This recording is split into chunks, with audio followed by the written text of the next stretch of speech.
Hello beautiful souls and welcome to my channel Roseology. So today's video is all about the full moon that is happening in the sign of Leo, but I'm not just covering the full moon in Leo, which is happening on February 9th. I'm going to be covering the week following the full moon because there is a lot of energy that is being produced by this full moon. This is not your ordinary full moon.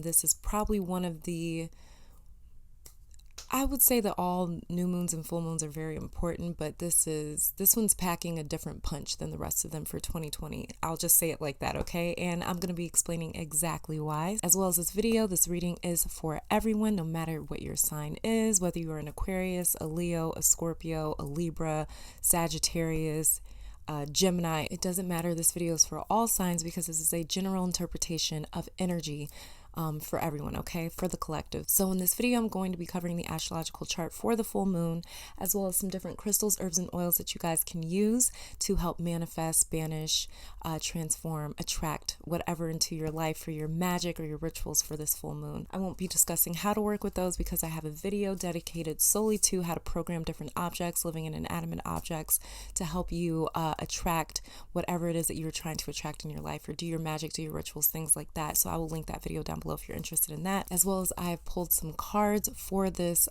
full moon and the week following the full moon. We're going to be talking about some different things today, some sort of controversial, I guess you could say controversial topics. I don't know if it would be controversial, but maybe a little uncomfortable nonetheless. All right, so you can head down to the descriptions in the comment section down below for timestamps to different topics and points discussed in this video if you have specific needs. All right, so let's just jump straight into this video and get started. All right, so starting off with this full moon in Leo, what exactly is a full moon? A full moon is when the sun and the moon are sitting 180 degrees apart from each other. This is called an opposition in astrology. So it's kind of like a visual would be sitting at opposite ends of the dining table, right? And this is because in the zodiac, when we're dealing with the zodiac signs, there's a wheel, right? There's a 360 degree circle, and imagine like a pizza being sliced up into 12 different slices, and each slice represents a different zodiac sign. So with these different 12 signs being in a wheel, that means that every sign has its opposing sign. So if you are a Capricorn, your opposing sign would be a Cancer. If you are a Leo, your opposing sign would be an Aquarius. I'm a Taurus, my opposing sign is Scorpio. If you are a Virgo, your opposing sign is a Pisces, okay? So, every sign has its opposing sign. And so a little kind of formula to figure out whatever your opposing sign would be to just count 6 signs away from your own sign, and that would be your opposing sign, okay? When we're dealing with opposing signs, we're dealing with oppositions. We're dealing with the inverted energy of that sign. So when the moon is sitting opposite of the sun, she is very defiant towards the sun. She's almost challenging the sun in a way. So now the moon being in Leo is inverting the energy of the sun. The sun is in the sign of Aquarius, and Aquarius is this extroverted, community-oriented energy, basically. The one thing that makes this full moon so different is the fact that Leo is ruled by the sun, and this is where the moon is going to be in for this full moon. So this full moon is going to be in a sign that is ruled by the sun. So this is not your ordinary full moon. So this is an even greater amount of pressure while we are in the sign of Aquarius. While we're in Aquarius season, this is an even greater amount of pressure of that Aquarian energy. So in short, the moon is pulling her energy or sourcing her energy from the sun for this full moon. And this is what is going to make this full moon so unique in particular. Now let's talk about Leo. Who is Leo? What is his energy like? So Leo is, like I said, he's ruled by the sun. He also rules the 5th house. And Leo is a very creative energy. It's a fun energy. It's a playful energy. It's a youthful energy. This is an energy that loves to entertain, to put on performances, to bring people together and find that sort of community oriented and this is the thing about opposing signs, like Aquarius and Leo, they are opposing signs. And so when you're thinking about, oh, this is my opposite, you're thinking about something that is very different from you, right? But when we're dealing with astrology, it's almost like it's just like, it's almost like inverted energy. So it's like these energies are the same. The ideas of these energies are the same. The atmosphere of these energies are the same, but they have these slight differences that make them opposing. So when I say this is like the inverted version of Aquarius, this is because Aquarius, which is where the sun is in for this full moon, Aquarius, and I talked very extensively about Aquarius energy in my new moon in Aquarius video. I will link that down below if you guys are interested, because I won't be getting into it in this video. But yeah, so anyways, Aquarius energy is very community oriented. Aquarius energy I described in that video is sort of like the star card in the major arcana of tarot, where he's very disoriented, he's very numb, he's trying to process a very, very brutal ordeal that he just went through in the sign of Capricorn. When we go through the sign of Capricorn, we are dealing with karma, we are dealing with destruction, we are dealing with the destruction of an old way of life, and that can be very jarring and disorienting for a lot of people, because it's like, this is how I've always operated, this is how I've always known myself to be. And so by the time we get to Aquarius after Capricorn, Aquarius is just sort of numb to a lot of things, especially the little things. And this is why Aquarius sort of gets his rep for being very detached, being a bit aloof, being emotionally detached, because Aquarius is, first of all, they're air sign, but then again, you know, they're just, like I said, they just went through a very rough ordeal in Capricorn, so they learn not to sweat the small things, essentially. And so when we are dealing with the opposing sign of Aquarius, who is Leo. Leo is ruled by the sun. The sun represents our ego. And when I say ego, I mean the way that you identify. So if somebody was to ask you, how do you describe yourself? How would you describe yourself? And you just, you know, say off this list of things, that would be your ego. This is the way that you identify. This is how you see yourself. And this is more than likely how the people around you see you. With the sun representing our ego and the moon being in this sign that is very ego oriented, the moon, our emotions and our subconscious is having a very strong attachment or pull to the ego, to the consciousness, to the question, basically, who are you? So a good sense of identity is everything to the sign or the energy of Leo. So with the moon here, this is a encouraging, motivationally charged shove of energy towards the ego, towards the consciousness. So this can bring confidence, a sense of purpose, and a sense of individuality. And this is an emotional attachment to a sense of purpose and individuality, basically. Now remember, Leo is the inverted expression of Aquarius, being its opposing sign, just like Aquarius is the inverted expression of Leo, being Leo's opposing sign. So both of these signs prioritize individuality, but in different ways. So Leo's individuality is a form of his identity, and Aquarius's individuality is a form of his expression. So Leo being ruled by the sun, this is an energy that loves to be revolved around, just like the sun in our solar system. All the planets in our solar system revolve around the sun. They are pulled into the orbit of the sun. So while Aquarius is carving out this new path that he is sort of trailblazing, Leo shines bright on a stage that has already been set. So if Aquarius is carving out new pathways, setting up new communities, new associations, new foundations, then Leo is coming into these spaces. He is coming into the home that Aquarius is creating, and he is warming it up with entertainment, with laughter, with joy, with youthfulness, with liveliness and vitality. Both of these energies, Aquarius and Leo, motivate their communities. Aquarius does so by leading, and Leo does so by encouraging or entertaining. So Leo is sort of like the face of the house that Aquarius is setting up. So like Leo would be maybe like the president, and Aquarius would be like the real power behind the presidency. So maybe like Congress or the Senate or something like that. I'm just sort of trying to paint a picture for you guys so that the way you can understand how these energies are very similar but extremely different all at the same time. But that's just what we deal with when we deal with energy. Energy is very fluid, so it's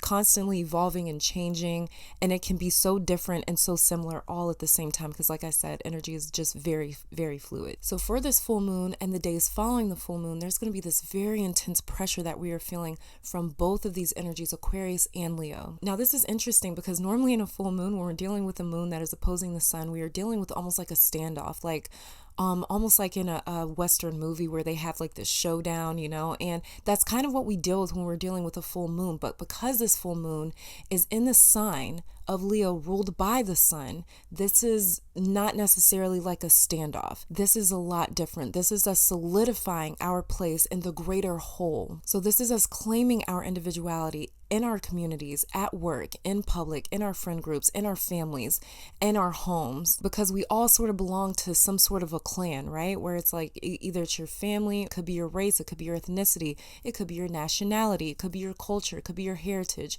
it could be your traditions, it could be your religion, like we all sort of belong to some sort of group.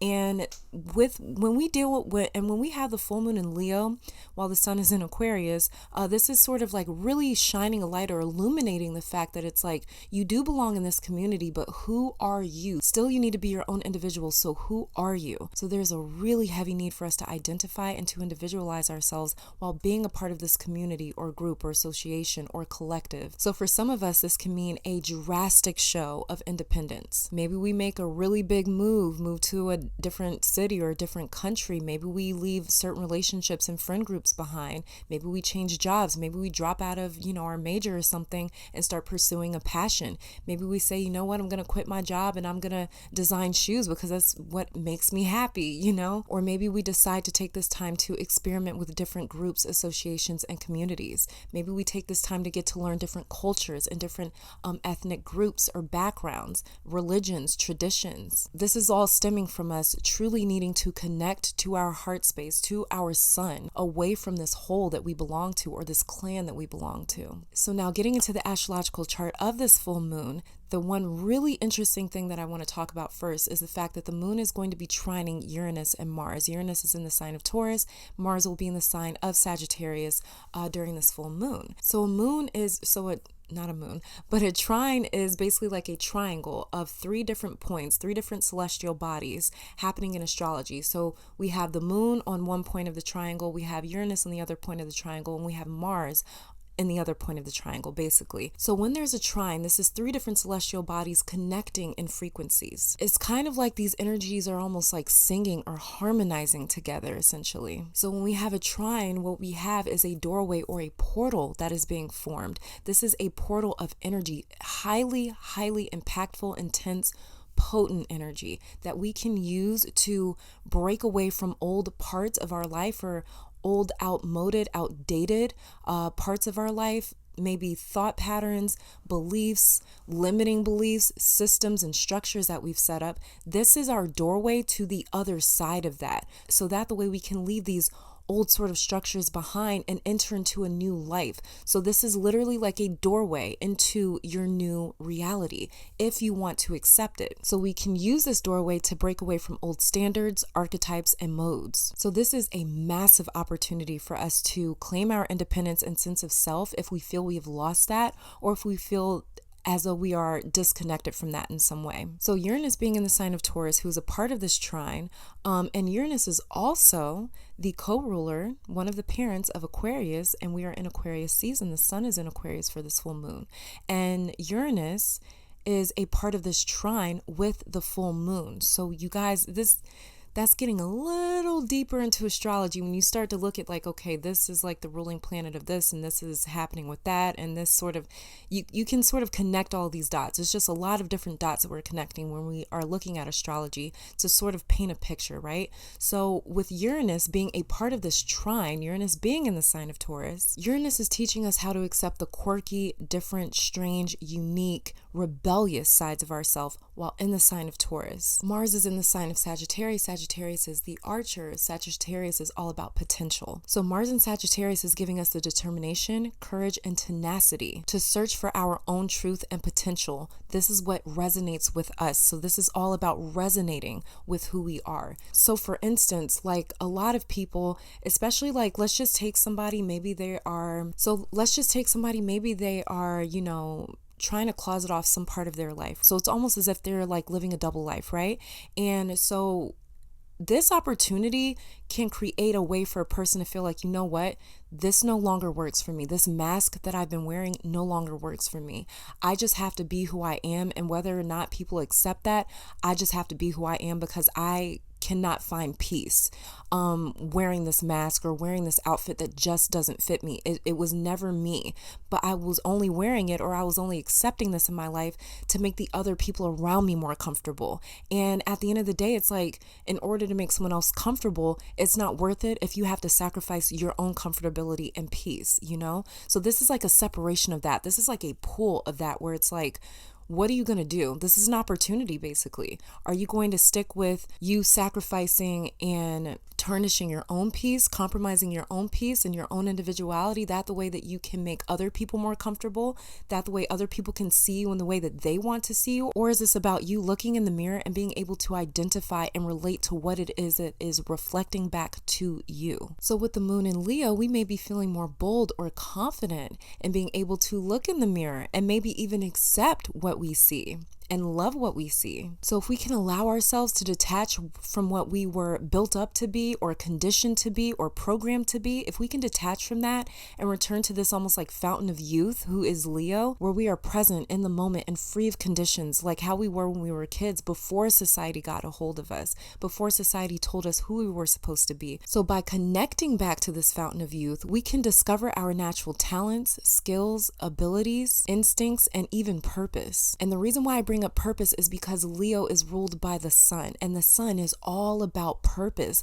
That is what ego is, the way that you identify. The way that we identify is our intention in this world that we are carving out, that we are carving through as we travel through this world and through this incarnation and through this life. So our identity, our ego, our sense of self is highly important. And that is why so many of us feel detached or nihilistic, or like, what is the point? Because we are trying to wear another outfit that just doesn't resonate with us, right? And so many people that are wearing outfits that don't resonate with them, it makes them feel as though they're just here for no reason, as if they're just floating through life like, why am I here? Now, a person that has a really good sense of self, they know exactly why they are here. That is what intentions are. They are directions, okay? I've talked about this a lot, and I've said this a lot of times before.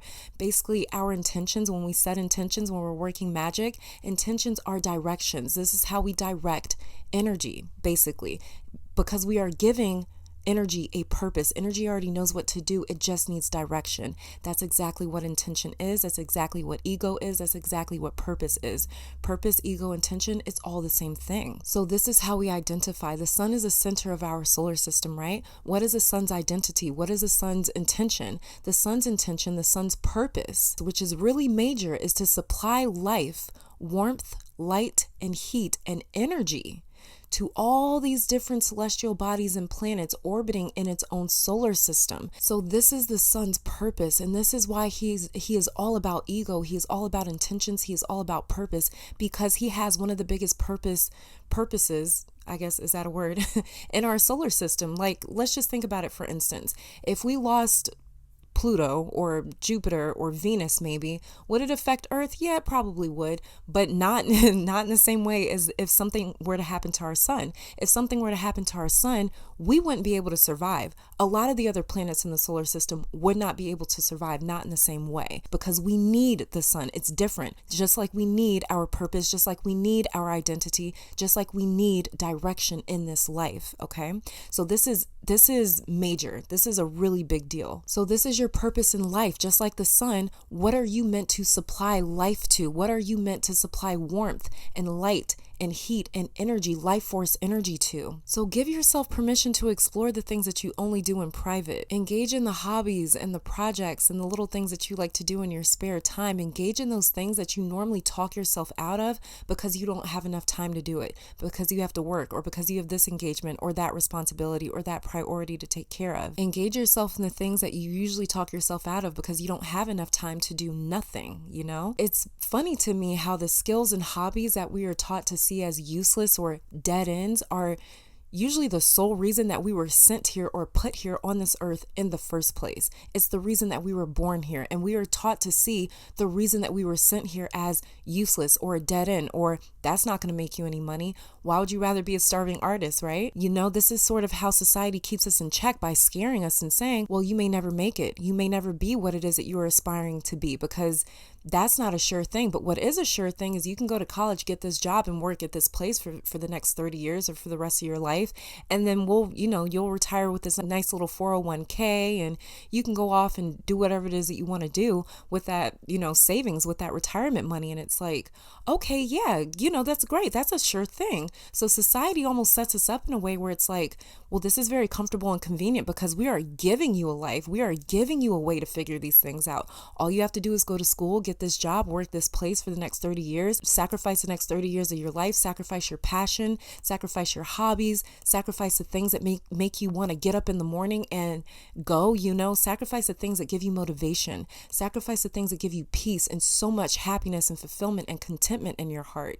These things that give you joy, sacrifice those things. That the way you can have a for sure deal, Society understands that we as humans, we really do look towards comfort and conveniency because it's like, well, I don't have to really risk my survival. I don't have to really risk my security and my stability. They know that we're just looking for stability. And so they really use that against us as a part of their agenda. And this agenda is pushed so hard that even our closest loved ones, like our parents, our family, are regurgitating these sort of messages to us. Go to school instead of doing maybe music. Maybe music's your passion. Let's just use that as an example, right?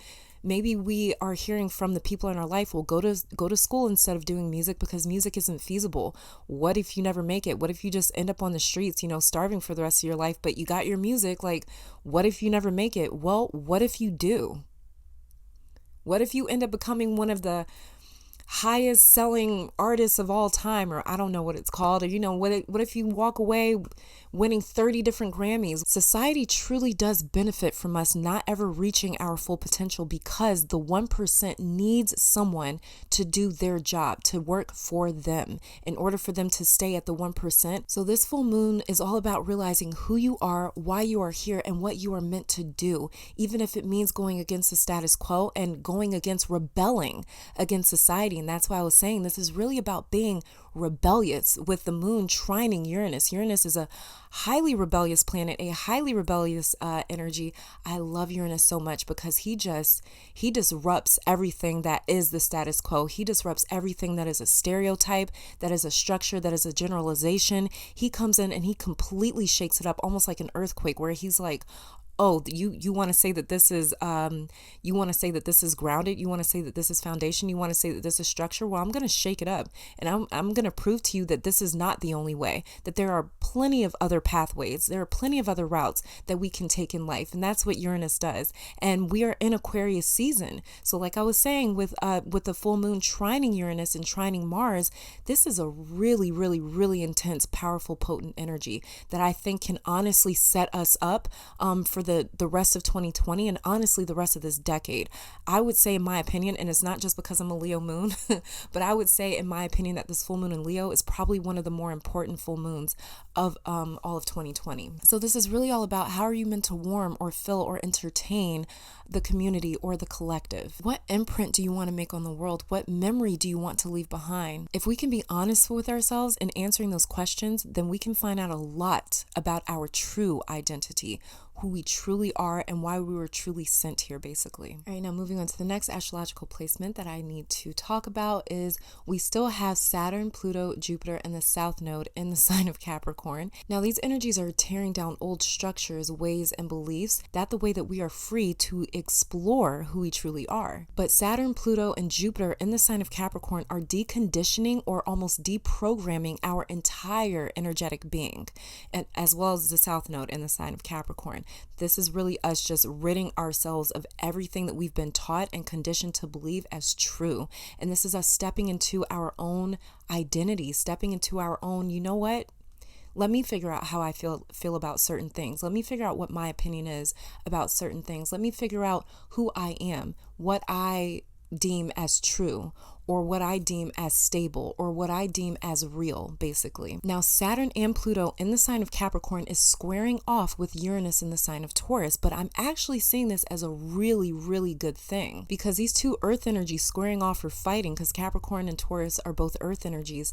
So these two earth energies squaring off is like them almost creating this atomic bomb of energy. It's just fueling this orb of very explosive energy that's disrupting what we thought was most important in our lives. So again, this is us being freed on a mental, physical, and social level, because Saturn is all about materialism. So this can be even like a physical breakdown. This can be either a physical breakdown of like your body or a physical breakdown of like your environment, your reality, your life. Now moving on to Neptune and Mercury in the sign of Pisces, this is very dreamy energy, right? So mentally we may feel like we are almost in a dream. Mentally we may feel like almost being submerged in water, like snorkeling or scuba diving. Like when you go scuba diving and you dive into the ocean, it's a completely different world down there. It's very vast. We merge with that atmosphere. We realize like, wow, these worlds are simultaneously existing all at once. And even though I'm living my life on land,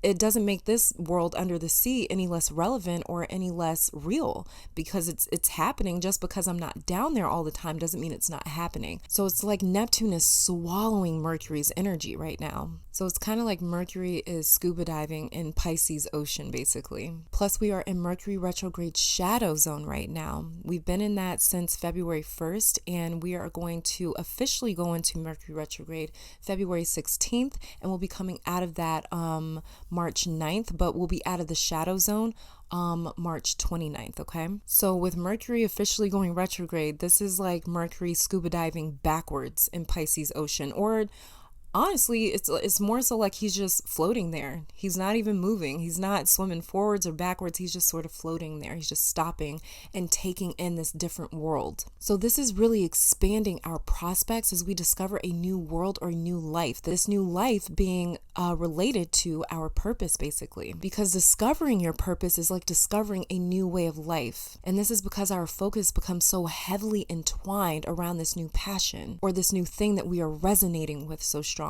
So it's like I was saying earlier, that's all a purpose is. It is intention. It is a reason for being or existing or living. So discovering our true purpose drastically changes our day-to-day life because we just become so enveloped in it. Now moving on to Venus in the sign of Aries squaring Mars in Sagittarius. So Venus is our values, right? So this is the thing that this is the part that makes us love life, basically. That's who Venus is. So maybe having a really nice home or really nice car or really nice skin or nice jewelry, nice clothes. These are the things that make life very fun and enjoyable. She rules things like money, currency, sex, beauty, basically. So these are the things that we're drawn to because it's like, ooh, if I had that in my life, that would make my life so much more colorful or so much more beautiful or so much more valuable, basically. So she rules values and possessions, the things that we own that make us feel of value.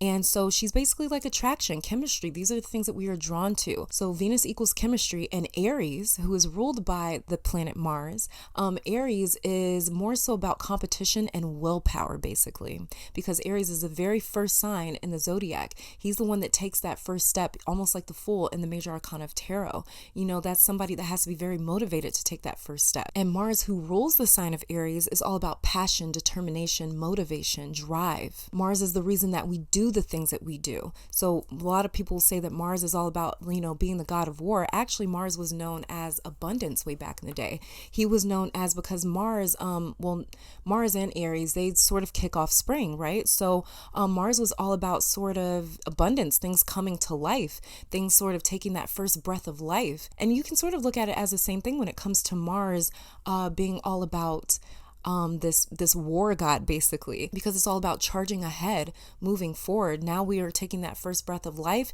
Now let's go out there and conquer life, basically. So this is the willpower to fight, which is Aries, for what is most important to us, being represented by the planet Venus, okay? And Venus is squaring Mars, all right? Now, Venus is in the sign of Aries. Aries is ruled by Mars. Venus is squaring Mars right now. So just a visual, just to give you guys a visual here, this would be like Venus walking into Aries' house, right? And basically saying, you need to do things like this, this, and this. And Aries is like, this is my house. You're not going to come in here and tell me like how I run my own home, you know? So that's kind of what's happening here. So this is Venus trying to resist Mars's need to dominate, but instead attract, because she's all about attraction. She wants chemistry, not aggression. Venus obtains what she wants through attracting things because she is a representative of the divine feminine. The divine feminine is the one that attracts. She draws you in. She brings you into her. The divine masculine, represented very much by Mars, is all about go, go, go, do, do, do, take, take, take. So basically Venus obtains what she wants through attracting you to her, and Mars obtains what he wants by taking whatever it is that he wants. So neither energy is listening to the other one in this conversation, and so there's like a misfire or a miscommunication basically. And Mars being in the sign of Sagittarius, he is relentlessly pursuing his passions, what resonates with him, but his energy is sort of being messed with a little bit with Venus being in the sign of Aries, and she's almost trying to charm her way through Aries instead. And so these energies, it's just like, they're almost like not polar opposites. They kind of are, honestly. They're kind of like polar opposites, but even polar opposites have some similarities. Here it's just like they're just like duking it out, because this is Venus basically saying, like, you know, we can just attract, we can draw things into us. We don't have to go so crazy all the time. And Mars is like, no, like, I want to go out there and take it. I want to go out there and fight for it. He just loves a fight, you know, basically. That's what gets him going. That's what gets him stimulated. For her, what gets her stimulated is setting the mood, setting the tone, setting the atmosphere, and then allowing you to be drawn into that, basically. So now just to go on ahead and break down exactly what I am seeing based off of this astrological chart. And this is what I'm kind of seeing following the week after this full moon, following the week after February 9th, 2020. So what I'm seeing here is all in all is just an opportunity for us to do what scares us the most and to actually excel at it though. Whatever you've been wanting to do but have been discouraged by it, unenthused about it, have been told there's no way you're going to be able to pull this off. If people have been telling you, if you've been telling yourself this is impossible, I'm going to fail at it, I'm not going to be able to pull this off. Who am I to think that I can pull this off? Whatever it is, it seems to you to be impossible. This is the prime time to start making those plans to actually take that first step and to actually do it, especially if you've been planning this for a while, especially if this is something that you've been sort of feeling for a while, because we are in the year 2020. This is a 4 year. 4 is all about stabilization. Stabilization doesn't always just mean it's still. It doesn't always just mean that it is immobile. It's just like a fixed sign. You know, we have the 4 fixed signs. We have Leo, Aquarius, Taurus, and Scorpio. So when we're dealing with fixed signs, when we're dealing with anything that's fixed, it just means that it can maintain its pace. It can maintain whatever it is. Just like 4 legs on a table, those 4 legs can maintain the integrity of that table. So this is us maintaining our integrity, because Leo is also all about integrity, being that he has to be somebody that is really all about his morals, because the sun, just think about if the sun was compromised. If the sun was compromised, it's not just going to affect the sun, it's going to affect Mercury, Mars, Venus, Earth, Jupiter, Saturn, Uranus, Neptune, Pluto, and everything that is in its solar system, everything that is in its orbit is going to be affected because the sun has been compromised, because everything that is in the orbit of the sun is dependent upon the sun for something. So if the sun is compromised, everything else is compromised. That's why the sun, Leo, is all about integrity. I have to keep my integrity because there's other things, other beings, other people depending on me. So if there is something off with me, just like a ruler, just like, I mean, let's not even get into who our president is, because I still can't fucking believe who our president is. Let's not even get into that.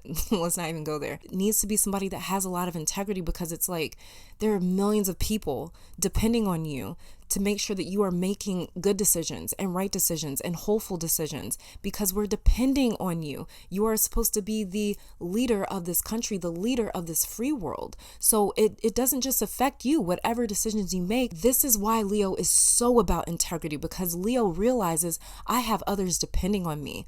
Just like Aquarius sort of realizes that as well. Aquarius sets up the community. He sets up the country, basically. He sets up the community of people that is depending on something. And Aquarius shows people that you can be your own individual, you can be your own person, you can carve out your own path in your own way while still being a part of the collective. Leo says, well, somebody needs to rule this collective, somebody needs to rule this community. That's what Leo comes in and does, right? Aquarius is not interested in leading. He's not interested in it. Even though he's a natural born leader, he's not interested in it because he's like, I'm trying to do my own thing. I don't want you attached to me. He's very detached. So he doesn't want anything attached to him. So Leo's all about, well, somebody needs to lead by either entertaining or finding some sort of common ground to bring people together, finding some sort of camaraderie, finding a way to motivate this collective to say, hey, we can all come together. Think about Leo as an entertainer, right? Think about what a great entertainer has done. A great musician can bring people together of all different cultures, all different races, all different ethnicities, all different backgrounds. People from all different backgrounds can come together for one artist or for one song because they just love it, because that song just speaks to them. It resonates with them. This is what Leo does. He can bring people together from all different types of backgrounds and places and says, hey, I am your common denominator. Leo looks at himself as the common denominator. He says, you know what? I'm the reason that all of you guys should come together in this community. Okay. And this is how he warms up what it is that Aquarius introduces to the collective. So it's really important for us to take this next step in exploring who we are without any sort of conditions, without any sort of programming, without any sort of ideas about, well, I'm supposed to be this person. It's all about releasing what we think and instead embracing who we are. Okay. So like I said, this full moon and this next week in general is really going to beg the question, who are you? I'm seeing 2020 begging the question, who are you, and becoming more acquainted with that. So for me personally, this full moon, I'm not necessarily seeing it as like a time to release. I know a lot of people during full moons, they like to either banish or repel or sort of release something, but I'm not really seeing that that's necessary because there's so many planets that are already sort of destroying a lot of those old paradigms and structures and things that we were very attached to. They're destroying a lot of those old attachments that have become prisons to us. So I'm more so seeing this full moon almost illuminate who we truly are. This full moon is just bursting with energy because she's trying to show us this is who you truly are, and this is why this old way doesn't work for you anymore. So Leo rules the heart, and I also see Leo as having a lot to do with the solar plexus chakra. That's just how I see it though. But Leo is saying, do we follow our heart space or do we stay in our comfort zone? Aquarius has constructed this house. He has constructed this community. So how do we warm up this house? How do we warm up this community? How do we fill it with our own light? How do we decorate this community and make our place in the world? In order to leave a footprint on the world, you have to first take that step outside. So this full moon is offering us an opportunity, a way, a portal, a doorway to take that very first step and make our mark on the world. This is really like a portal, a doorway to the full card in tarot. The full card is the number 0 in the major arcana of tarot, because it's like, this is where we are starting from. And this is setting up the next decade. We just entered into the new decade, right? So this is us saying, who do we want to be? Who do we want this next decade to be? What do we want this next decade to be? What do we want this next year to be? Like I said, I'm seeing this as one of the most important ones of 2020 because 2020 is all about stabilization. I told you guys in my 2020 prediction video, I hate using the word prediction, but I told you guys in the 2020 video that this is the year of stability. So there's going to be a lot of things that come in to try to destabilize us and a lot of things that come in to stabilize us, because we're dealing with energy that is focused on stabilization. So that means we're dealing with the light aspect and the shadow aspect of that. The shadow aspect being, I'm going to destabilize you. The light aspect being, I'm going to stabilize you. Okay. So this is why January was so rough. There was a lot of different things. I told you guys it wasn't going to be until around February where we started to feel more acquainted, a little bit more used to the turbulence. Basically, Leo's all about intention, integrity, ego, purpose. So if your intentions are, I want to be comfortable, then the comfort zone might be for you.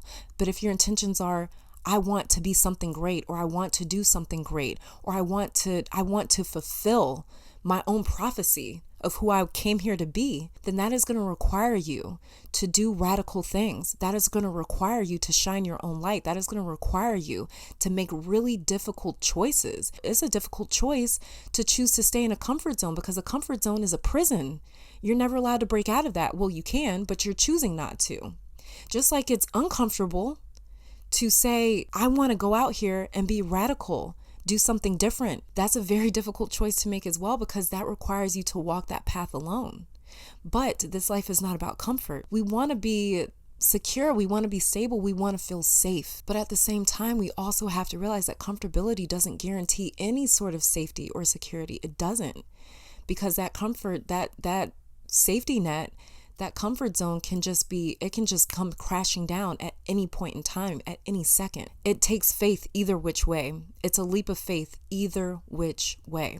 Okay, so this is what I'm seeing with this full moon. Now I'm going to go on ahead and move on to the crystals, herbs, and oils that we can work with for this full moon. And then we're going to jump straight into the meditation to get to the cards. Okay, so let's go on ahead and get started with that. The very first crystal here is carnelian, labradorite. This is pyrite, rose quartz. This is amethyst, black tourmaline. And this is my dog. Citrine, clear quartz, opal, and moldavite. And some herbs, oils, and flowers that you guys can use for this full moon would be sunflower, calendula, rosemary, lemon, chamomile, lemongrass, cinnamon, sandalwood, ginger, mint, lavender, parsley, fennel, saffron, St. John's wort, anise, peonies, and poppies. All right. And okay, you guys, so before we get into the cards, I had a vision and a message come through because I meditate before I do all of my tarot readings. I have to. It's just something where it's like I can't just start shuffling cards. Like I have to get my energy right. And I was meditating with moldavite, with some moldavite, and the energy of the Neptune Maat came to me, and she is a Kemetic or an Egyptian, otherwise known as the Egyptian goddess Maat, the goddess of truth in ancient Kemet, otherwise known as ancient Egypt. When somebody would pass on in ancient Kemet, their heart was taken and it was placed on a scale and it was weighed against a feather. And basically, if the heart weighed more than the feather, then that meant that that person's soul, that person's energy had been corrupted. And if that was the case, then that person was not allowed to go into the afterlife, not in the good way, basically. So this is not to say that if you make mistakes that you are just doomed to forever live with these mistakes, because we live in a corrupt realm. We live in a corrupt world. So of course we are going to be corrupted, but it is about righting those wrongs. It is about balancing out those scales. And she said to me in the message, nothing in or on or of this realm should ever compromise our spirit. Our spirit is infinite. It is eternal, multidimensional, unique. It's priceless. It is literal. It's literal divinity that lives inside of us. To compromise the good, the divinity, the purity that lives inside of us for anything of this realm is a very unwise choice, because eventually we have to pay that price. Eventually we have to sacrifice the good parts of us to the point to where nothing is really left except for the compromised parts of us. So it's like, even if you do get that money or that house or that car or that job or that, whatever this material thing is that you really want, even if you do actually obtain it, you still have to live with whatever you had to do to get it. She came through to make sure that we are able to live with who we are, what we've done, our actions, and our choices. She also wanted us to unburden the weight of our mistakes and our regrets that so many of us are carrying around. And she said that in order to do that, she wanted us first to forgive ourselves. Of course, to forgive others, but first we have to forgive ourselves. She wants us to just give it to her. Even if you want to just pause this video or take time out after you're done with this video, just to say to yourself, like, I forgive you. Like, just truly forgive yourself. Just truly love yourself. So many of us are walking around with the heaviest hearts, and it doesn't matter what you've done. No one deserves to suffer. Even if you have convinced yourself, even if you have told yourself that you do deserve to suffer for a certain action or choice or mistake or regret, you don't deserve that. The purest part of existence, which is the divine, which is the Most High, which is God, the universe, whatever you refer to it as, doesn't think that you deserve that. So why do we override that and tell ourselves that we do deserve to suffer when we don't? You are okay to forgive yourself. Spirit never forgave you because it never needed to.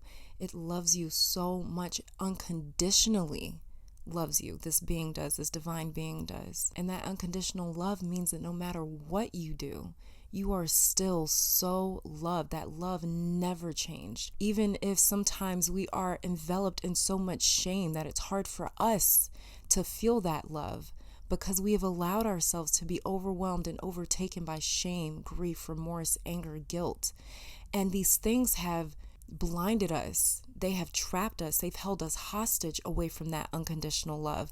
Because when you can feel that unconditional love, you understand that I can forgive myself. It's okay. You can feel that. Because when we are blocked off from that unconditional love, that source is just pouring into our lives.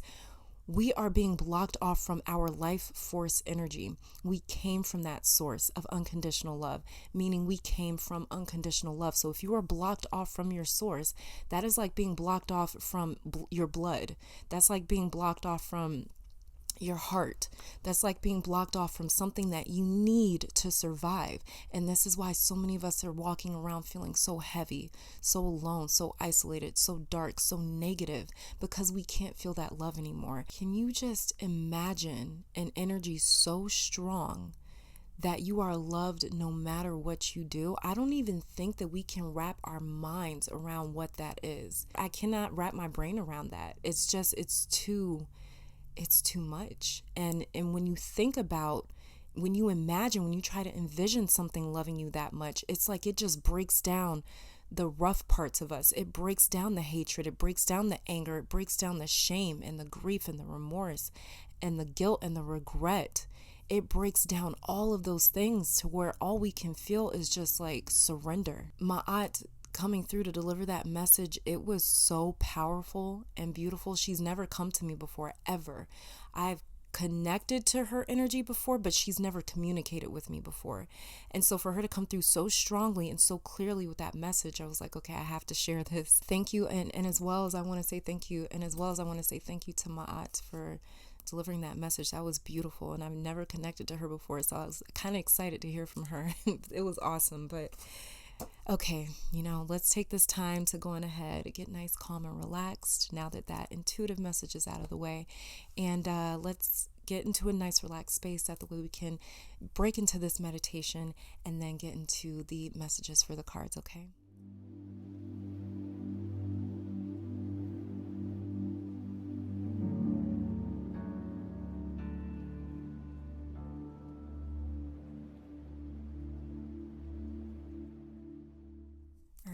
Haven't seen these yet, so let's just go ahead and get started. And the very first tarot card that we have here is, oh, beautiful, the Fool.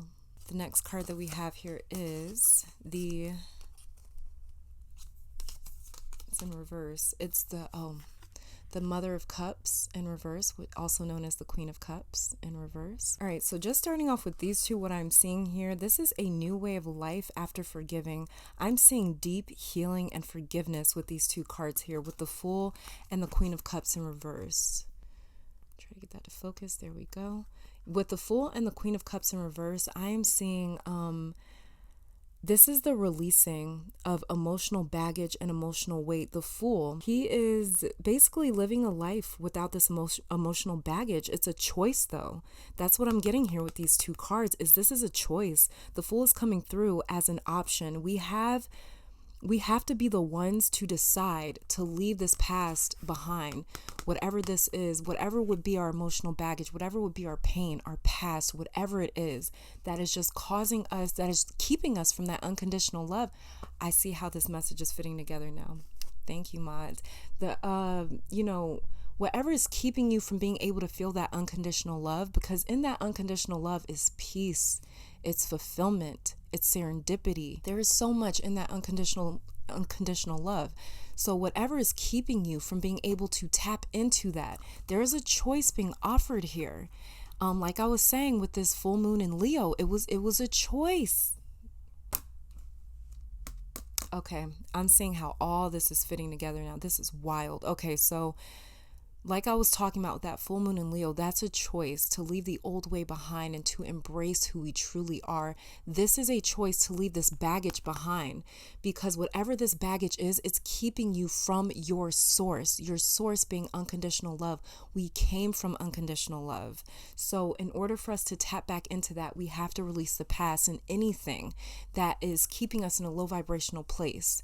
okay? Because a low vibrational place is not where we came from. We came from the highest of vibrations. Anything that lowers that vibration, it takes us away from who we truly are, okay?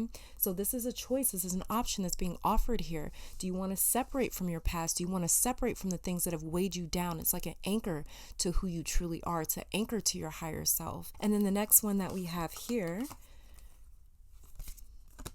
it's in reverse. I have to count it though. Okay, there we go. It's the Eight of Swords. We have the Eight of Swords in reverse here. So what I was saying with this Eight of Swords in reverse, I mean, it's pretty self-explanatory, but it's exactly like I was saying. This is freedom. This is freedom from whatever was trapping us. The Eight of Swords is typically depicted as, in the Rider-Waite-Smith, it's depicted as a woman being trapped in the middle of eight swords, and she's blindfolded, right? And so she can't get loose. She is trapped by these swords, and the swords in tarot represents our mind, the way that we communicate, our intellect. So this is something that is weighing down on our mind as well. We have these thoughts, these anxieties, these fears, these doubts, these insecurities that are keeping us from connecting to that unconditional love. It is keeping us from connecting to our own source, to our own self. It is keeping us from embracing who we truly are. It is keeping us from our purpose.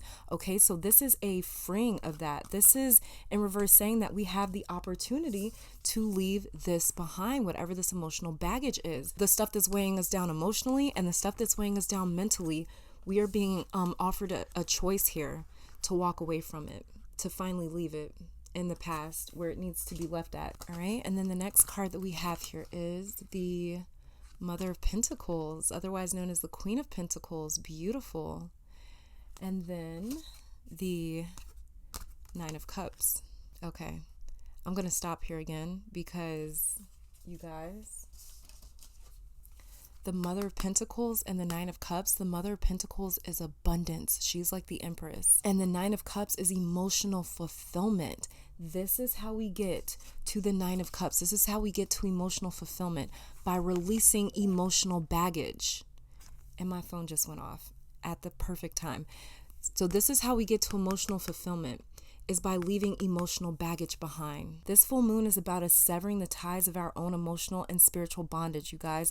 The Queen of Pentacles right here is saying you can have all you want. She's saying you can have all that you need if you can just trust in this new life.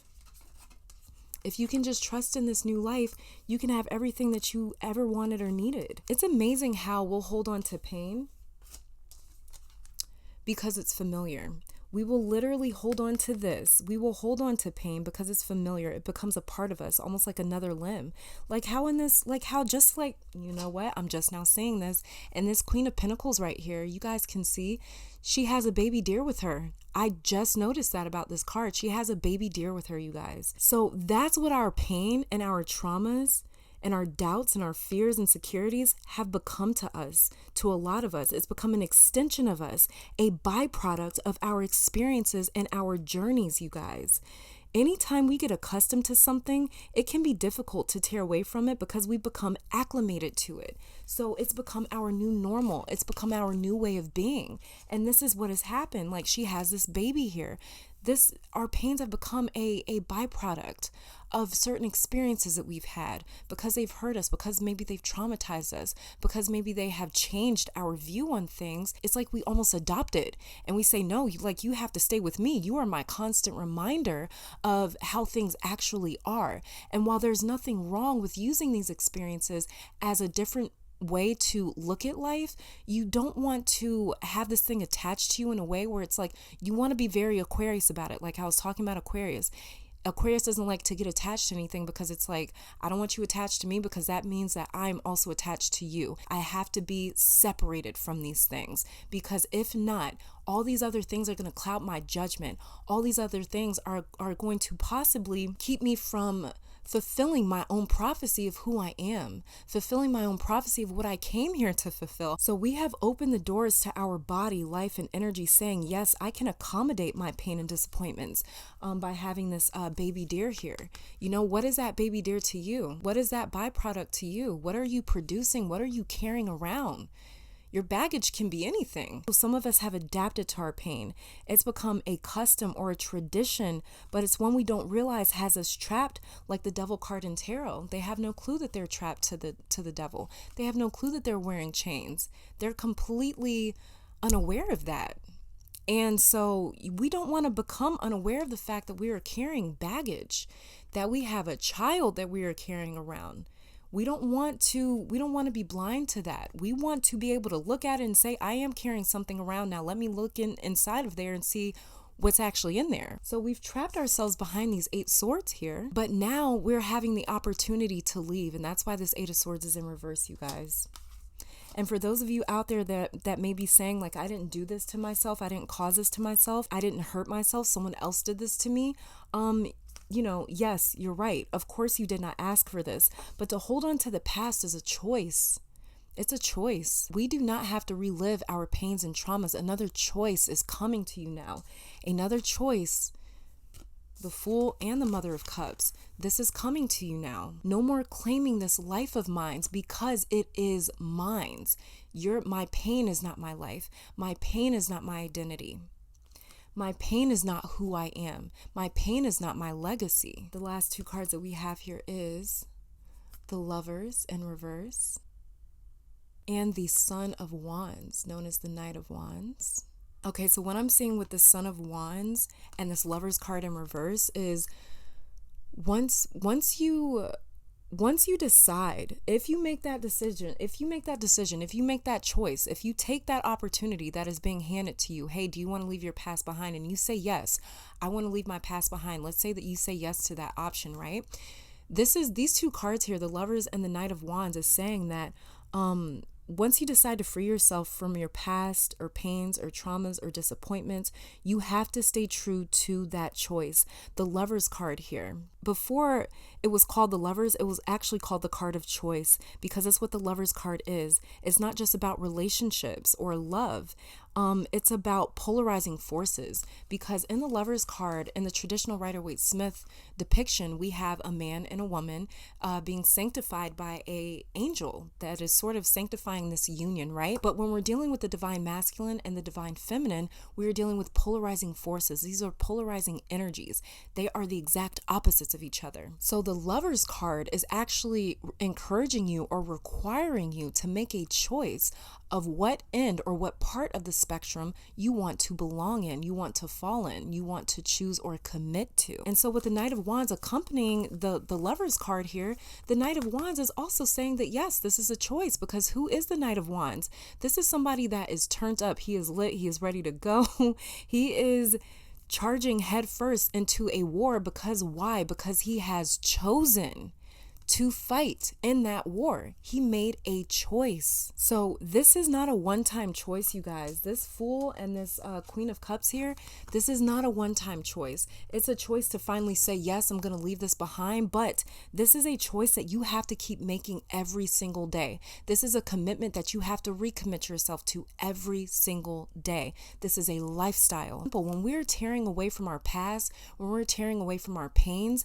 this is something that we have almost trained ourselves, right, to accept. Like I said, this is a byproduct of us. So this byproduct is basically time. If we have lived with that past, inviting it into our present every single day, that time is focused energy. So the more that we allow something into our day-to-day, the more that we are focusing that energy, we're funneling that energy into something, right? And this is why it has become a byproduct of our life and of our being and of our identity. So anytime we do something over and over and over again, we are training ourselves to operate at a certain degree. And basically, we are training ourselves to live with our pain or our past every single day, to keep allowing it into our present every single day. And this means that we have taught ourselves every single day to accept or allow in this suffering. We have taught ourselves to allow this in. We've taught ourselves that this is normal. I'm going to wake up, living with something that happened 5 years ago or 20 years ago or 30 years ago. I'm going to wake up still reliving this pain every single day. We have trained ourselves to be like that. Very many of us have. I know I did for majority of my life. I am just now realizing like, oh, I have a choice here. So this is something that we have to unteach ourselves. This is something that we have to deprogram from. It's not our fault. Many of us never even knew, like I was just saying, like I never really understood, or I was never aware of the fact that I had a choice. I didn't have to wake up with these sort of things. I didn't have to hold on to these sort of things, but I really didn't know how to cope or process a lot of my traumas and pains. I didn't understand how to release them. I thought that you dealt with them by suppressing them, pushing them down, and just moving on with your life. That's how I thought you cope with certain things. And I didn't understand that that's not coping, that's not processing, that's not releasing or relieving. That is holding on. That is saying, no, I'm just going to carry it around. That is saying, no, this is a byproduct of me. This is something that is me, and I'm just going to carry it around with me every day. And I'd be lying if I said that no one ever told me not to necessarily forgive. You know, my mom and my grandmother, they used to say this to me all the time, you know, forgive, forgive, forgive. But I hadn't really realized that forgiveness was the one thing that I needed. I hadn't really because like I was just saying, I suppressed it all down. I just pushed it down. So I didn't think I needed to forgive anything or anyone. I didn't think that I needed to deal with anything or anyone, because I was like, I'm fine. I just push it down, you know? And it's like, no, you're not fine. And so with my mom and my grandmother telling me, the two of the strongest women, not even that, not even two of the strongest women that I know, two of the strongest people that I know. And they were telling me to forgive because holding on to that pain, holding on to that past wasn't worth it. Like I was saying about Maat's message earlier in this reading, or before getting to this reading, how she says that nothing is worth compromising our integrity, even when it comes to our past, even when it comes to something that feels like a child of ours. It feels like a limb of ours because we're so used to carrying it around. You know, I had to really understand what forgiveness was. And it took somebody hurting me so badly, where I realized, like, this is what forgiveness is. And I also need to forgive the things that happened in my childhood and my past. And I never understood it before until someone hurt me just so badly. And I was offered the option, is this pain worth your peace? Is it worth your morals? Is it worth your purity, your divinity? Is it worth who you are? And at the time I decided, yeah, it is. Because I was not willing to forgive. I was so angry. I just couldn't understand how someone could hurt another It's like I'm a person too. I have feelings. I have a heart. I can cry. I can bleed. I can hurt. I also have the same ability, the same propensity, the same potential to feel these things that you do. So anything I do to you is like doing it to myself. I didn't understand that. And I didn't understand how another living being, I didn't understand how another person couldn't understand that. And so I just wasn't willing to forgive because it doesn't make sense. There is no sort of justification for this. I did nothing to warrant this. So why should I have to forgive? You know? And this is why I was saying this is something that you have to decide. You have to decide, like, yes, I'm ready to separate from my past. I'm ready to separate from this heaviness. You have to wake up and decide every single day to fight, even when the world is telling you you're going to lose, even when people are rooting against you, even when you are alone. You have to wake up every single day committed to fighting, committed to stepping away from that past. Its steps are step by step, right? Every step you take, it's one step at a time. So as you are separating from your past, as you are separating from that heaviness, it is one step at a time, but you have to keep deciding to take that next step, to take that next step. Every step is a choice. It's an action that we have to choose. And the one thing that I realized about walking away was like, it's not just one decision where we're like, you know what? I'm finally going to forgive this person. No, this is an everyday thing. So even when you're feeling like I want to call my friends and just talk about what my ex did, or talk about what so-and-so did, or talk about this thing that happened, Don't do it. Find a different way to vent. Find a different way to release, because you sitting there talking to your friend, you're just conjuring up all that pain. You are reopening that wound instead of you allowing yourself to process that wound. Instead of allowing yourself, it would be a much better idea to journal. Or if you are going to call a friend, talk to a friend that's going to tell you, you need to walk away from this. Don't talk to a friend that's going to laugh with you and talk shit with you about something that happened. That's just you re-traumatizing yourself over and over and over again. You need somebody that's going to tell you, okay, now what can we do to walk away from this? What can we do to leave this in the past, so that the way you can move on and live your best life without this in your life? Because you deserve that. Somebody that really does care for you is going to tell you that you deserve to walk away from your suffering. They're not going to tell you, yeah, you should be upset. Yeah, you should be angry. Yeah, you should be this. A person that truly loves you is not going to reinforce a victim mentality. They're not going to do that. But a lot of people out here don't understand that they're even operating out of a victim mentality. Many of us don't realize that. It took me a long time to realize that I was operating off of victim mentality, survivor's mode. Had no clue. So don't accept a sentence that was never yours. Don't allow them to pass off their heaviness and their baggage to you, their pain to you, because they were too cowardly to process and deal with their own. Don't take what someone else has put onto you and then put it onto others by lashing out because you're angry or you're having a bad day. But because you're having a bad day at work, it's not that bad day at work that's making you lash out. It's all that other extra baggage that you just suppressed and you've pushed down. So when you're feeling like I just want to lash out, or somebody asks me a stupid question, or somebody's just frustrating me, or you're bothering me, or you are wasting my time, that is not an excuse to lash out, because you're not actually mad at them. What you're actually doing is you are slowly releasing that really tainted energy that's within you, that painful energy that's within you. You're trying to release it, but that is a very counterproductive way to release it, by lashing out at others, because you know what that's going to end up doing after you lash out. When you go to sleep at night, you have to go to sleep knowing that I'm still suffering from this past thing that happened to me, and now I'm also suffering because I've passed on more pain to another individual. That is shame that comes with that. Because we know when we've hurt another person, when we've hurt another living being, we know when we've done that. And that eats away at our soul, at our spirit. Because like I was telling you, that divinity that lives within us is so pure, and it vibrates at the highest of vibrations because it comes from the Most High. So anytime that we are lowering that vibration, that we are tearing away from that high vibration, we are feeling less and less like ourselves. We're feeling less and less divine.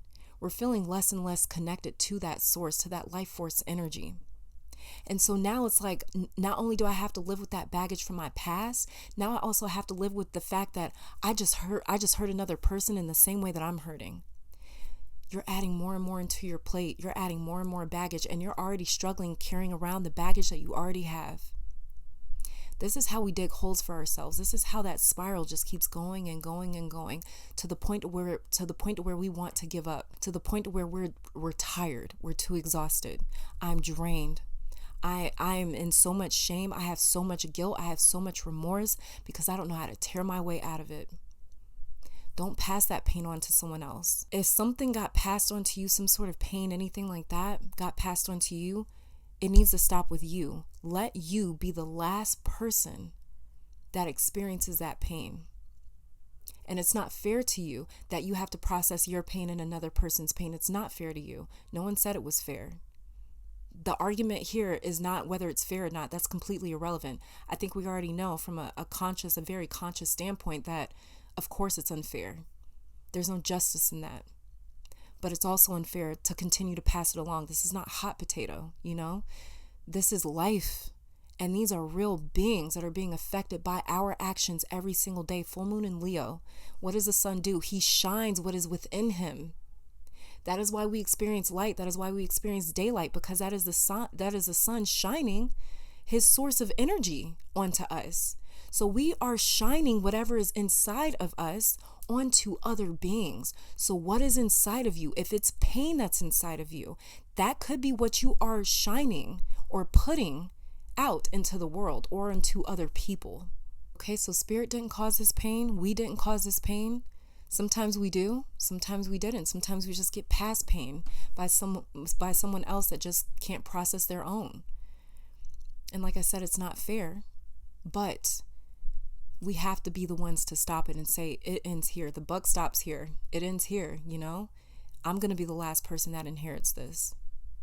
I'm not going to pass this on. I'm not going to pass this on to my child, to my spouse, to my friend, to my parents, to my siblings, to my family, to my peers, to the barista in Starbucks because they messed up my order. I'm not going to pass this on to some stranger, to somebody on the side of the road, or you know, they're driving really slow in front of me. I'm not going to pass this on to them by flipping them off on the highway. I'm not going to pass this pain on. I'm not going to pass it on by leaving a nasty comment on someone's social media. I'm not going to go curse out Kim Kardashian because it just seems like she's living a great life and I'm over here struggling to pay my bills. I'm not going to pass that off to her. What does she have to do with it? What does that other person have to do with your pain? They don't. We need to be strong enough to realize that. We have to be brave enough to accept that. And we have to be real enough to prevent the passage of that pain. So choose to transmute this energy from something lower to a higher vibration. And we do this by not feeding into that energy. We need to feed into something, like I said, instead of calling your friend, you know, to talk about what happened or whatever the case, stop feeding into that energy. Stop feeding into that past. Stop feeding into that pain and that misery. Feed into something light, positive, and good. Call your friend instead when, you know, if you're having a bad day, instead of calling your friend and talking about that bad day, and maybe possibly bringing down their day, you know what? Call them and say, hey, how are you doing? Like, can we just lift my spirits? Can we talk about something? Can we talk about something that's going to encourage me or motivate me or push me, instead of listening to like a song that's going to like get you down in the dumps, you know, like Lana Del Rey. I love Lana Del Rey, but she can put you in a place where it's like, oh my God, just emotionally, you're just a puddle on the floor, you know? And it's like, you know, maybe instead of listening to songs like that, which not all of her music is like that, but instead of listening to maybe music like that, maybe listen to something more upbeat, more uplifting, something that's going to make you feel like, you know, I am killing the game today. I'm about to go out here and conquer the world. You know, there's different ways that we can set up our atmosphere. Set the mood for whatever atmosphere you are trying to pursue. Set the mood. That's your intentions. Like I said, intentions are your directions. So set the mood using your intentions. What do you want your day to be like? Well, then make sure that you stay committed to that. If you want to have a good day, you stay committed to that. I don't care if somebody flips you off on the highway. If that barista in Starbucks ends up being the one that's rude to you. If your coworker just ends up bringing you some bullshit for the day. It doesn't matter. You stay committed to your intentions because your intentions are more important than anyone else's. Your intentions are yours, so you stay committed to those. You say, you know what? You were rude, you were an asshole, but I'm still going to have a great day. Somebody left a crappy comment on my post or something from social media earlier today. Well, you know what? I don't really give a shit. I'm going to go off and live my life and live my best life, because at the end of the day, that miserable person that flipped you off or left a mean comment or was rude to you, the reason why they are spreading their pain is because, one, they're a coward, and two, they don't know how to process. They don't know how to cope.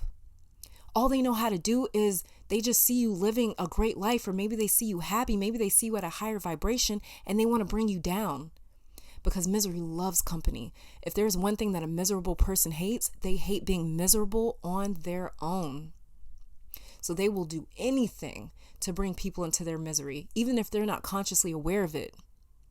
I know me, when I'm having a bad day, I make sure I don't call anyone. I don't text anyone. I've always been like that. I'll just lock myself in my apartment and I'll just chill out.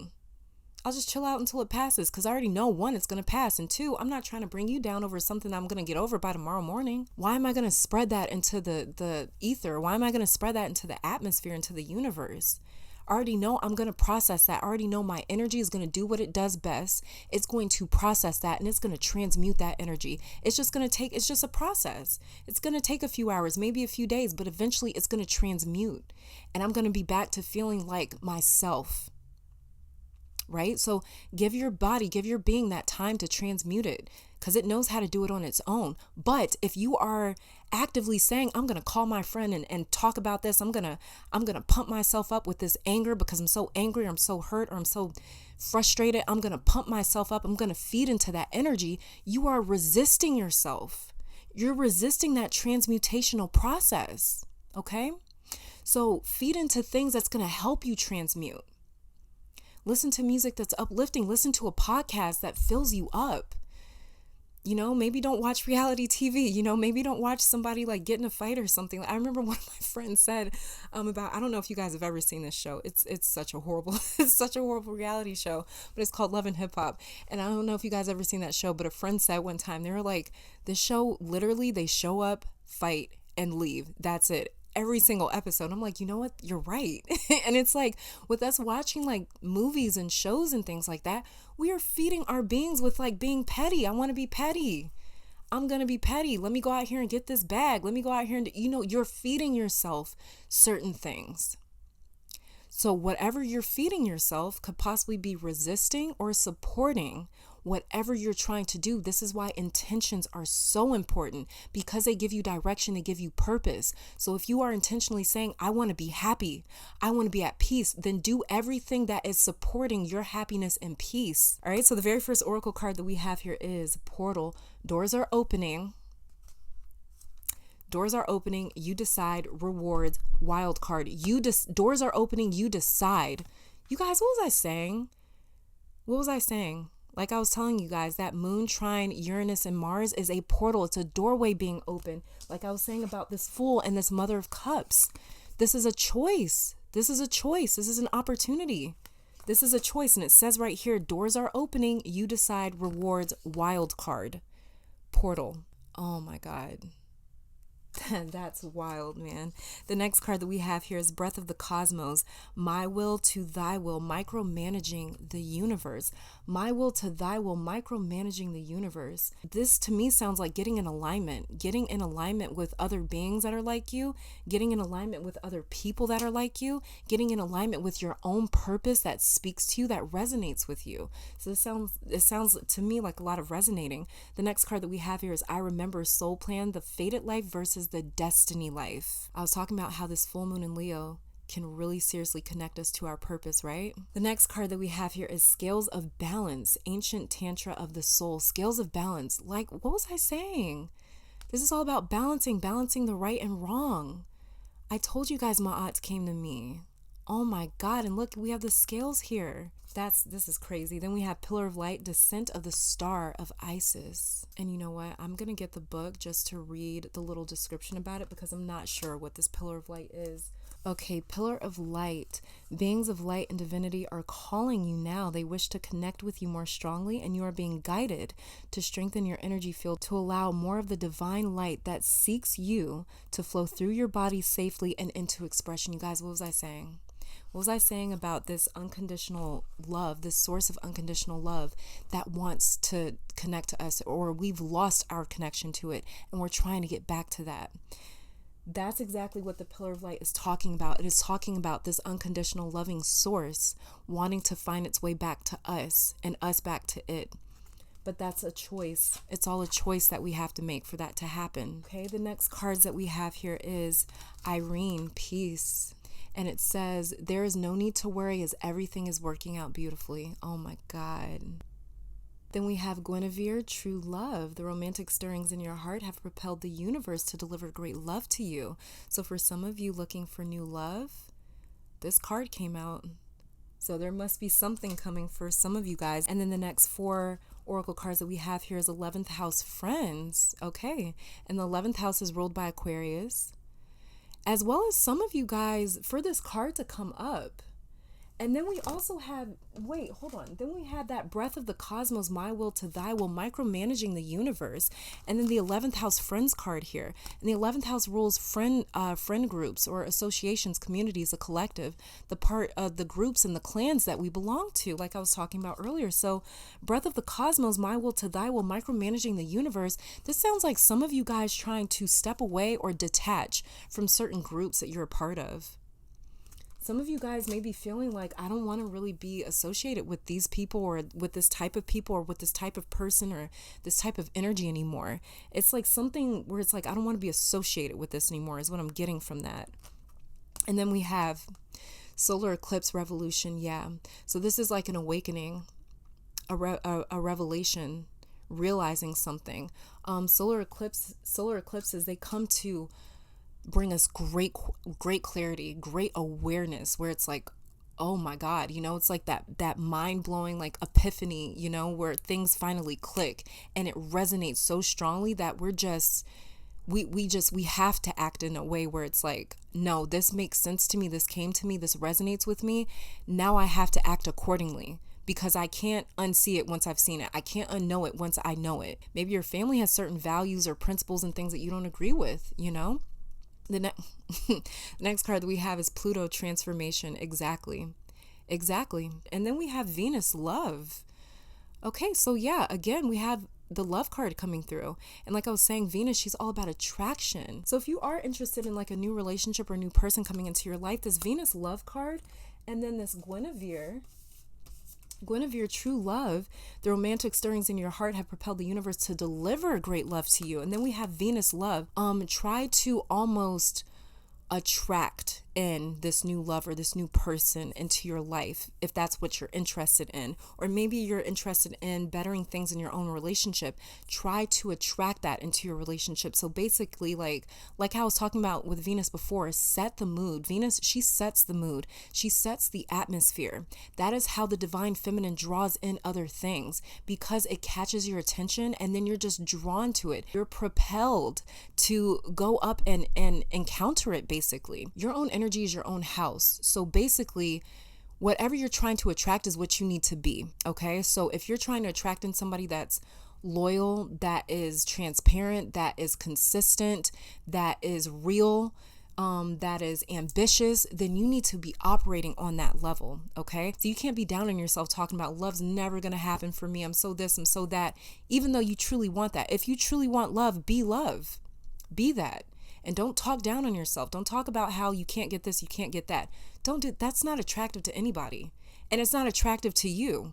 You don't even feel good about yourself when you're talking down about yourself, right? Even your own self is like, I'm not attracted to that. That's why you're feeling down about yourself. So you have to find ways that make you feel more better. Maybe that's a haircut. That's the way you can find things where it's like, I like that about myself, I'm going to be shuffling some cards on camera. I'm going to be shuffling from this one. This is the Moonology Oracle card deck. Yeah. Because I did receive some comments a couple days ago. I'm acting like it was like a whole stream of comments. It was literally like one comment. And this person, if you're watching this, you weren't rude or anything. Thank you for not being rude. But I was very offended because somebody was like, I want to see on-screen shuffles in order for me to believe in it. And it's like, why are you here on a pick a card reading or on a tarot reading? Like, I don't shuffle all of my cards on camera. Like, some of them are pre-picked pick a card readings, but it's like, that's like going to a holistic doctor but not believing in the power of plant-based medicine. It's like, why are you here? Like, you do realize that you're on a tarot reading. Tarot is all about divination. It's all about divining energy, intuiting energy. So when we're dealing with intuition and energy, you have to have faith. That's exactly what this is. I take this very seriously. For you guys that are have been subscribed to my channel, you've heard me talk about it a few times, how me finding spirit saved my life. I would not be here if it wasn't for spirit.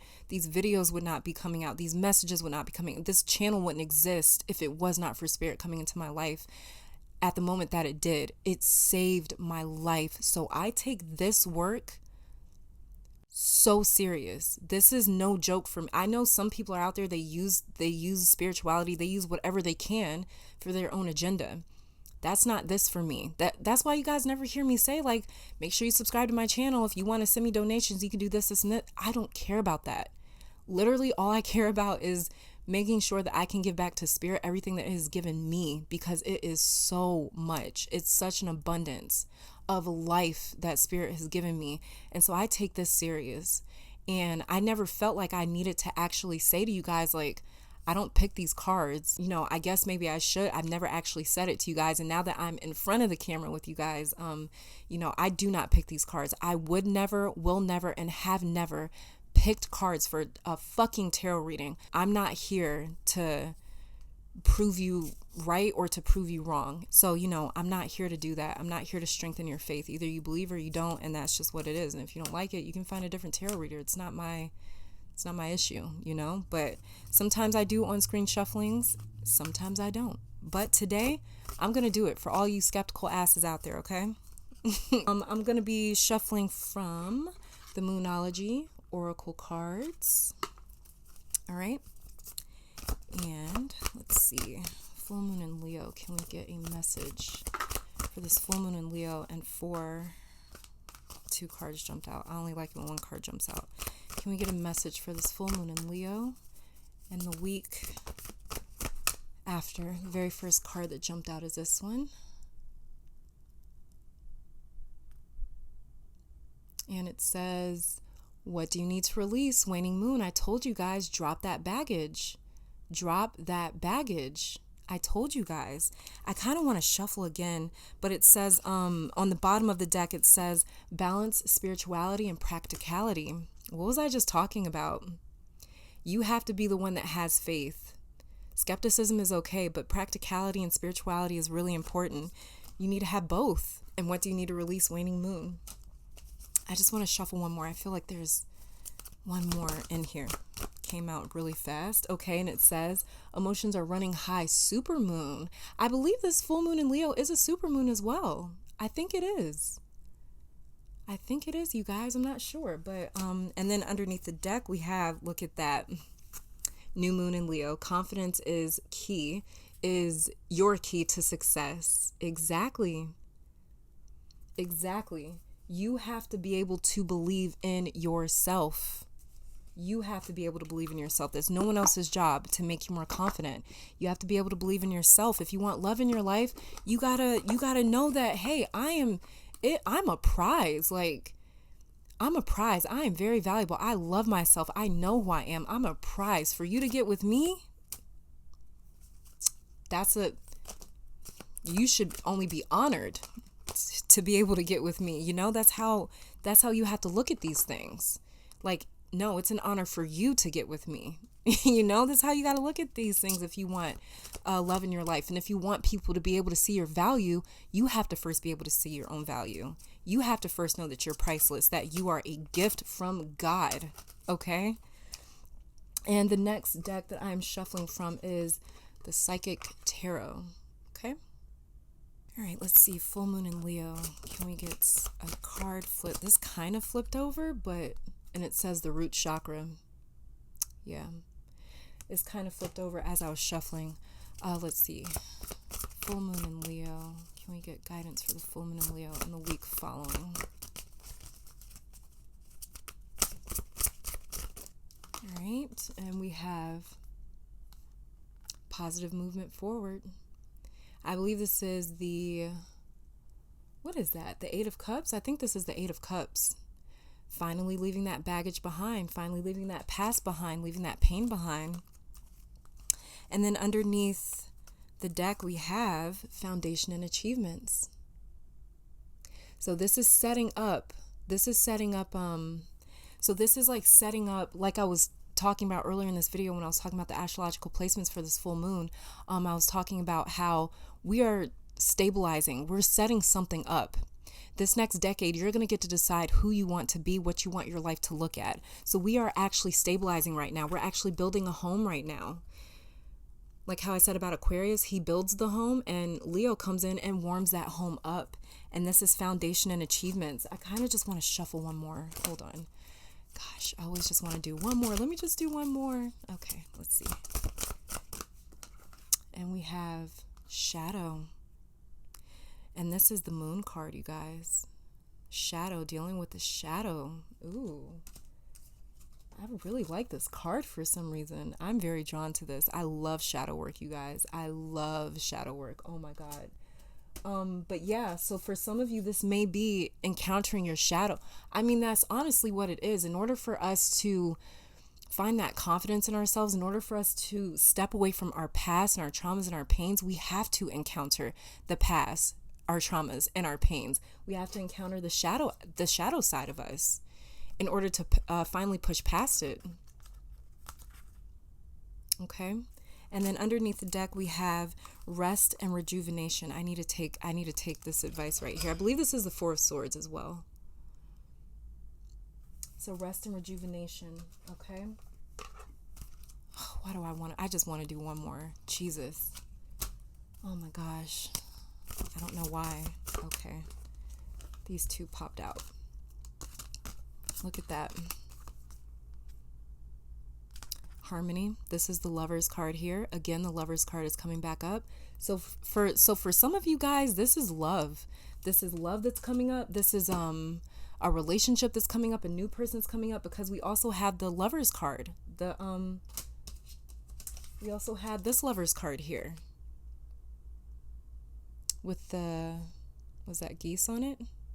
So this is, again, love. And we also had the Venus love card. And then we had the Guinevere true love card. So yeah, there's something up here with the Lovers. And like I said, as well as the Lovers also represents a choice. So this is also a choice. And then we have patience. And this is the card of Temperance, you guys. So this is healing, being patient with the process, being patient with you allowing yourself to finally heal and to finally move on. And then again, patience and planning, you guys. Wow. That's what's underneath the deck. Okay. And then I'm just going to shuffle one card from this deck here, from the Archangel Oracle cards. I never know the names of these decks, so you guys just going to have to work with me. Okay. Let's see. Full Moon in Leo. This one just jumped out. It says gentleness, Archangel Sandalphon. Be very gentle with yourself at this time. Surround yourself with gentle people, situations, and environments. Yeah, just like we had the 11th house card over here that said friends. And then we had the Pluto transformation card. So this is like a transformation of the types of groups, the associations, the clans that you hang around. And then we have peace, Archangel Chamuel. I think I'm saying that right. Peace comes from remembering that only love is real. What did I tell you guys? That source, that higher being that loves us so unconditionally, there's a lot that comes in that unconditional love. There's peace, clarity, stability, answers, joy. And it says peace comes from remembering that only love is real. And then underneath the deck we have, I love this. Okay. We have victory. Archangel Sandalphon, your prayers have been heard and answered. Have faith. I think that that's a perfect way and a beautiful way to end off this reading. There's going to be a lot of changes and transformations with the types of people that we're hanging around, because right now we're trying to find ourselves. This is the gist of what I'm getting. We're trying to find ourselves, so we're really separating from anything that feels like the wrong identity, or it feels like the wrong mask for us to wear. So I'm seeing a lot of transformations in the different sort of groups and the things that we source our energy from. And we're trying to connect back to this ultimate source of unconditional love. Like Maat said, we're trying to connect back to that source, because that source is original, it's unfiltered, it's real, it's us, it's unadulterated. And that's what I'm really seeing here, is like just us trying to separate from certain things, separating from people, separating from lifestyles, habits, beliefs and structures and archetypes and paradigms that just don't work for us anymore, and they just don't make sense for us anymore. Maybe they never have, but now we're like painfully noticing, it's like painfully obvious that this is keeping us from our peace, from our fulfillment, from our joy, from feeling like ourselves, from feeling like we're here for a purpose. Us trying to fit in this outfit, us trying to fit in this blueprint of life that someone else made for us, is the one thing that is draining our spirit and is draining us entirely. So I'm seeing a lot of us making some really drastic changes possibly this week. Even if that drastic change is like, I'm going to stop watching reality TV for a week. It's something that's going to bring about a drastic change for you. It might seem like a small decision, but it's going to bring about a drastic change. I pray that this reading brought you guys some love, support, clarity, and strength. I want to take this time, of course, to thank your beautiful guides, my beautiful guides, our higher self, amazing spirit itself, Maat, for coming through and delivering these messages today. Hopefully you all come back to visit me sometime soon. I'm going to leave the video off showing the cards to you guys. That way you guys can screenshot the cards and divine your own messages. Feel free to leave your own messages that you receive or divine from the cards in the description, or not in the description, but in the comment section down below if you want to leave those messages for me and for anyone else that is looking for any sort of guidance or help right now. Hopefully you all come back to visit me sometime soon, but until next time, you guys, please stay safe, stay blessed, keep conquering the world, and I'll be back next time, all right? Bye, guys.